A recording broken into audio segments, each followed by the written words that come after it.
You're 21 and you have 13 prior theft cases?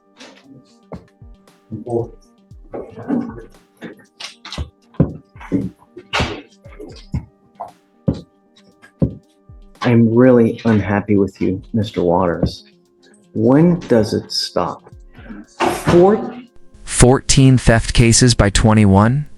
That's not just a record, it's a resume. But real question. At what point does the system stop offering second chances and start preparing for lifetime sentencing? Would you give him one more shot? 14 theft cases you have in your background. You're now charged with your 14th theft case. 14. How old are you? You're 21 and you have 13 prior theft cases? I see that, Jillian, I see that a lot of them are like kind of bunched up. There's like at least... What? The defense is arguing here is critical. They're pointing out that all these cases involve the same gas station and officers. If true, it hints at either targeted policing or repeated self-sabotage. Do you think it's harassment or just habit? 2 different patterns of 4 theft cases that are all together. I don't know what that's about. I mean, I haven't done a deep enough dive into his cases, but what's going on now is that your lawyer wants me to give you a PR bond. I know that you're asking me please, but the problem is though, is if we let you out, are you going to pick up a 4th case, perhaps a 15th theft case? I know that you're going to tell me little bunnies jumping in the woods, that of course it's not going to happen. I'm going to have a halo. I know that's what you're going to tell me. Look,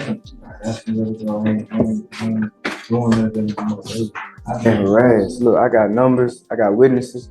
So, Your Honor, what he's trying to say is that he understands that all of these pending cases involve the same gas station, the same officers. And we'll be looking into the contact that's made between him and those officers in all those cases. But he has been out of trouble, with the exception of what happens on this property.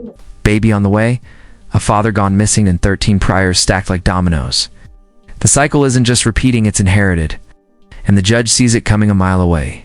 And even, like I said, even the PC with this theft case, it's not in this court, but it's shaky in my opinion. And also the evading as well, Judge, that I was originally on.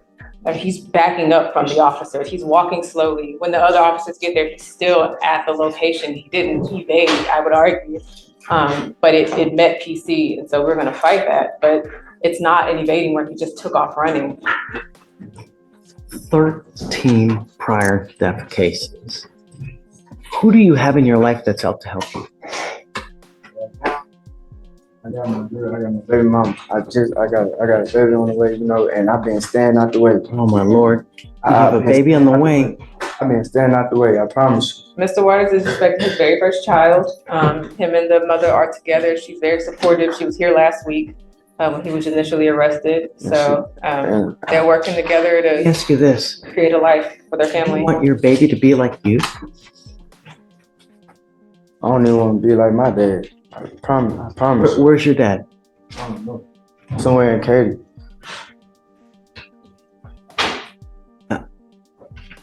Been on my own side, I was 12. I've been home, you know, I understand about them deaths, what I used to do back then, but that's not going on. All these are from 23 and 24.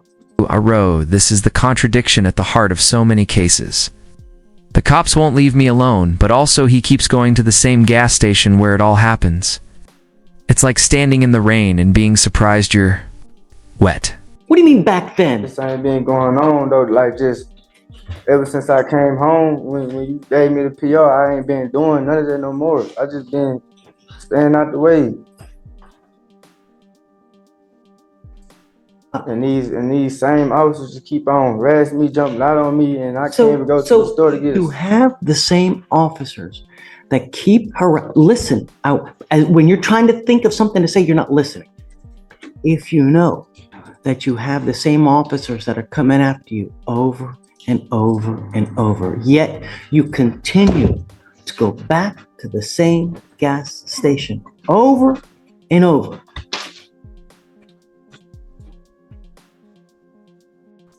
Man,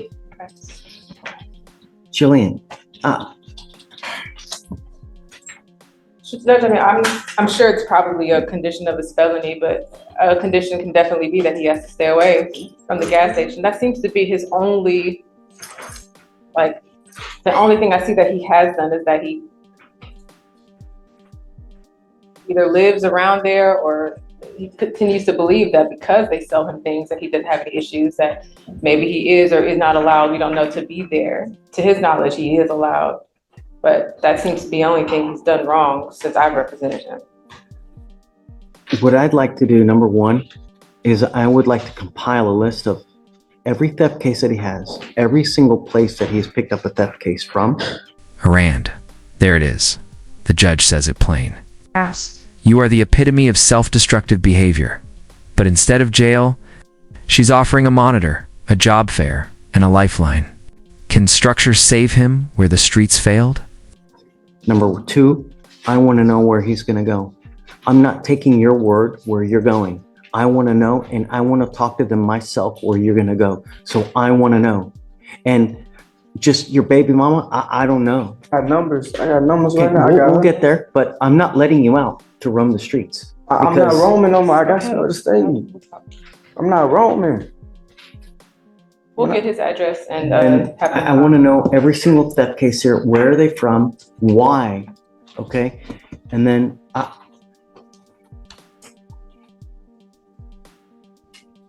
if he has nowhere to go, I want to reach out to the MAC and see what we can do to provide him.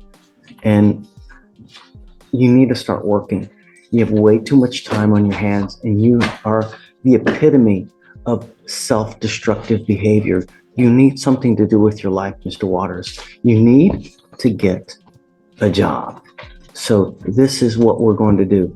And we have a job fair that's coming up. Hold on a second. November 9th. Is that the fresh start? Yeah. Can you make him a copy? So what I'm going to do is, I'm not going to let him out now, but first thing I want to know is I want to know where he's going to go when he gets out. Number one. Number two, I want to compile a list of all the theft cases, where they're from. What I'm going to do is I'm going to put a monitor on him. And then number three, he's going to meet me at the fresh start because we're going to get his ass a job. A full-time job. I'm going to be at that fresh start fair. And I expect you to be there because you and me are going to get you a job. One way or the other, somehow. I'm going to be working that thing, and I'm going to expect you to show up to that thing. A woman walking into a gas station gets hit with a wooden stick by someone with multiple aggravated assault priors. That's not coincidence. That's escalation. The judge's concern. Who's next? At 9 in the morning when it starts, if I let you out. I haven't decided yet. That's where we're at. Okay? Thanks. You're facing up to a year in jail and or a $4,000 fine. We are going to do probable cause. You have the right to remain silent. Anything you say can or will be used against you. So you were on bond for a felony tampering case, and now you've picked up an assault bodily injury, and you want me to give you a PR bond. Is this right? I don't know anything about your case. I don't know anything. I know somewhat about your history. It's quite scary, as a matter of fact, but let's find out. Alex, please. Yes, Your Honor. On the assault bodily injury? Yep. Yes, Your Honor. It says officers were dispatched to an assault that just occurred in Harris County, Texas. The complainant told the officers that she had been walking into a gas station near her apartment when the defendant came out of nowhere and struck her on the arm with a wooden stick, causing pain. The defendant continued to wave the stick at the complainant. The complainant maced the defendant and called the police. The officers observed a minor abrasion on the complainant's arm, and when they arrived, the complainant immediately pointed to and identified the defendant. So we have a regular person walking down the street, and they get struck with a stick, a switch. Yes, Your Honor, just a stick as she was walking to the gas station.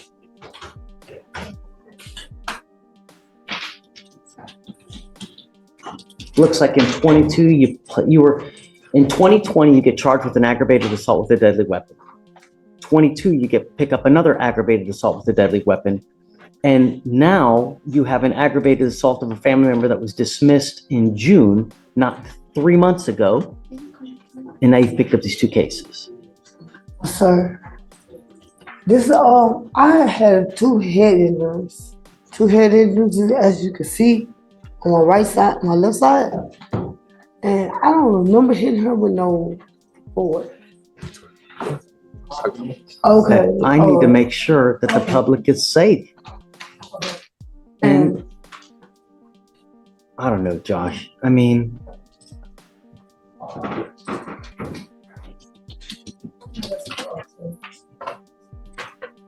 we've given you chance after chance. And ma'am, what scares me is that if we let you out, this is just a random person out. I mean, no one can even walk in the public now. I would do better. I don't know, Josh. I don't know if we maybe be able to do maybe a short reset so that I can maybe get some information for the court. What I'd like to know, is she has she been seen by a doctor? Is she taking any medication? Does she have any medication? And more importantly, if we let her out, what's going to happen to her? Is she going to, I'm going to tell you this now, man. I'm not giving you a PR bond so that you're going to be just walking the streets.